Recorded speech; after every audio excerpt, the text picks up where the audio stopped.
It was Friday lunchtime at the iron ore mine in Brumadinho.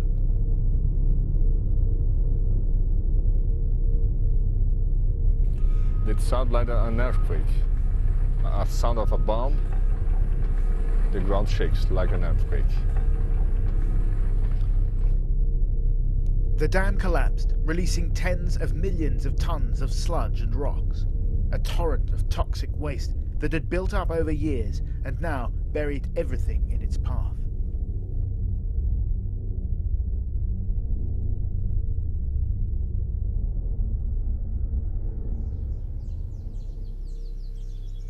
Teve pais que não chegaram a conhecer seus filhos. Nada vai trazê-los de volta.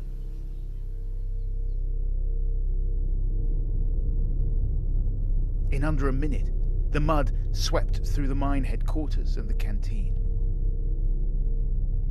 Can you imagine? All of that mountain was rejected. All of that? All of that. Yeah.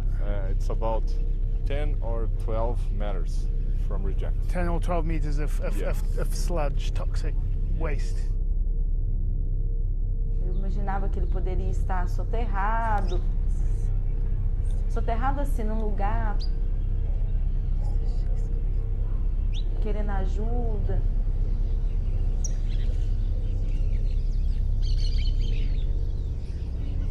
The sludge continued onwards, taking out a hostel and a bridge, and snaking its way through farmland and villages. Quando eu lembro que eu vi aquelas árvores caindo lá, passando a lama lá, caindo. E as pessoas tudo lá embaixo, que a gente conhecia, todo mundo ali embaixo. Uma mulher lá morreu abraçada assim na pilastra do... Parts of Brumadinho look like a modern-day Pompeii. A town struck by a sudden and devastating catastrophe. But it didn't need to be like this.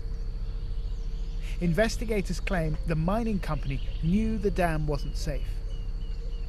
And this wasn't the first time a dam like this had collapsed. People were, in effect, living on the slopes of a man-made volcano. Why? Let's be clear about what this isn't. This is not a story about an industrial accident. It's a story about a system of economic development, about a whole way of life built upon the ever-increasing extraction of finite natural resources. It's a story really about the relationship between human beings and the planet we inhabit.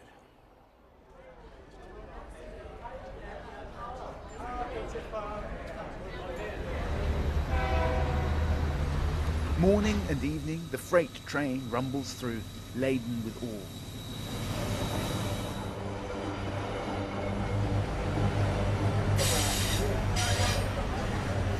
This is a town built on mining.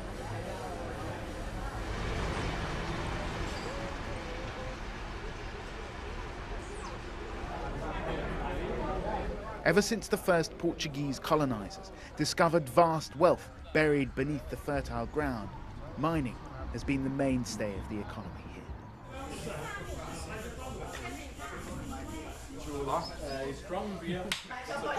Brumadinho is a small town, a tight-knit community.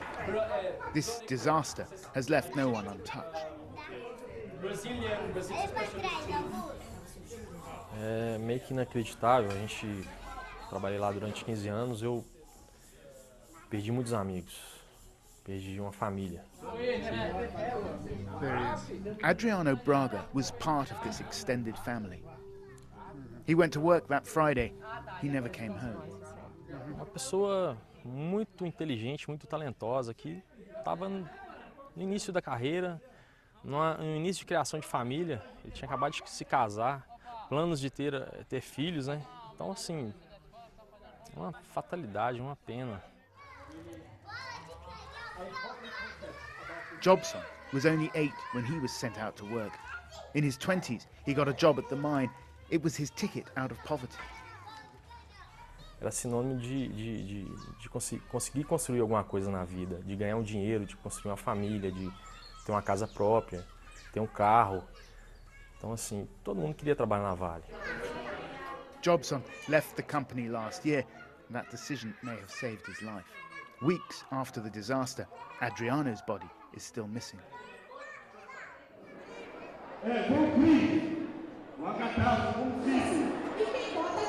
At a public meeting, they're looking for someone to blame. A similar dam, part owned by the same mining company, collapsed 3 years ago. The company, Vale, vowed it would never happen again. It was an accident, they said. People don't accept that anymore.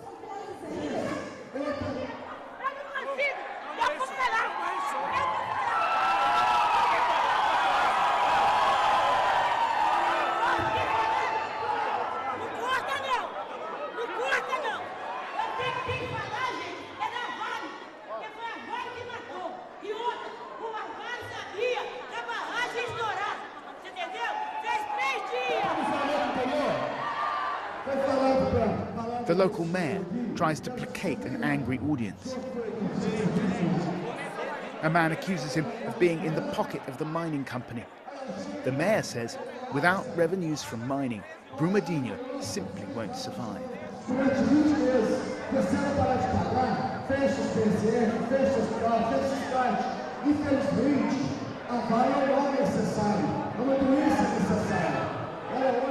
Vale is the town's biggest employer.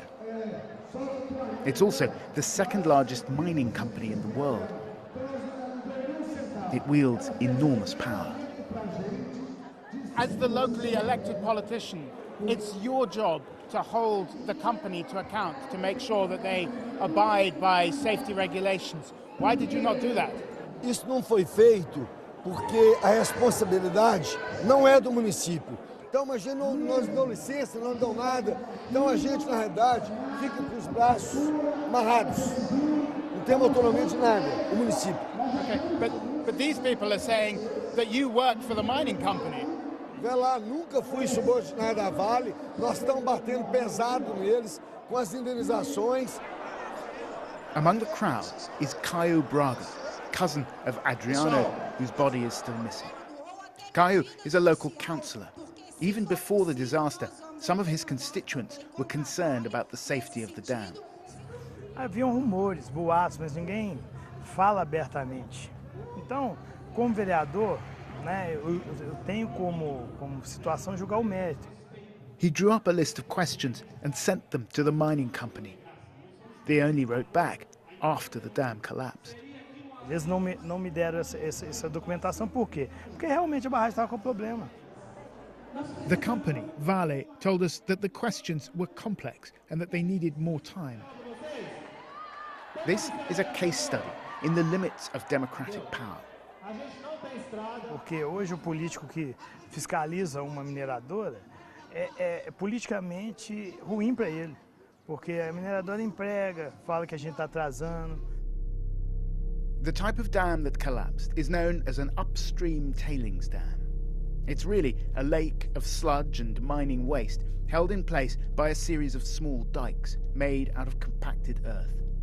As the mine produces more waste, new dikes are built on top of the old, forming a sort of pyramid. It looks solid, but inside it's liquid, a disaster waiting to happen.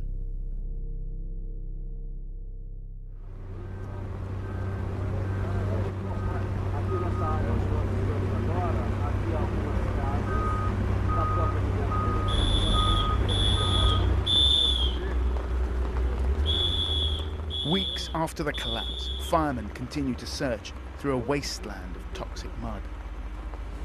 You can see the conditions they're working in and also a sense of scale here. This is 6 guys searching through this vast area of mud. And all these weeks later, they're still pulling bodies out. One body. You found one body here today? Yes. Yes. Was it a whole body or was it a body part? Todo em parte. Parts. Body parts. Right. Segmento, né? Tronco, The torso Yeah. and arms and legs. arm, parte do rosto. Part of the jaw. Yes. That must be psychologically very hard work. in your head. É desafio psicológico trabalhar nesse tipo de situação. More than 100 bodies are still missing. Among them, Adriano Braga, whose family we met earlier. That morning, he had breakfast with some colleagues before heading to the mine.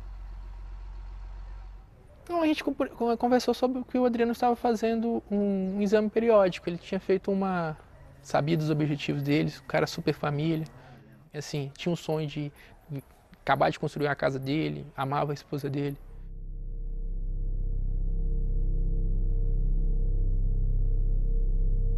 Adriano's friends believe he was in the staff canteen when the dam collapsed. We have there about 200 or 300 people lunching in the exact time of the accident. We found a very big number of bodies on this site. Right here, Yes. where they were swept inside the canteen, all the way from that mountainside over there, down here.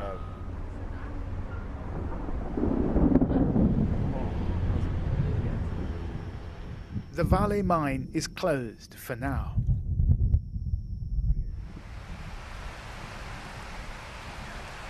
Brumadinho is in crisis. More than 300 people are dead, 1% of the population. The environmental cost is still uncalculated, but the freight trains keep on rolling. Extraction continues at other mines nearby. Growth, development, nothing can stop the juggernaut.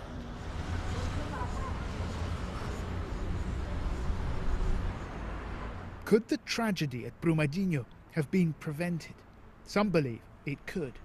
40 miles to the north lies the capital of the state of Minas Gerais. This is the centre of Brazil's mining industry. Here, some say, the laws are made not by elected politicians, but by the mining companies.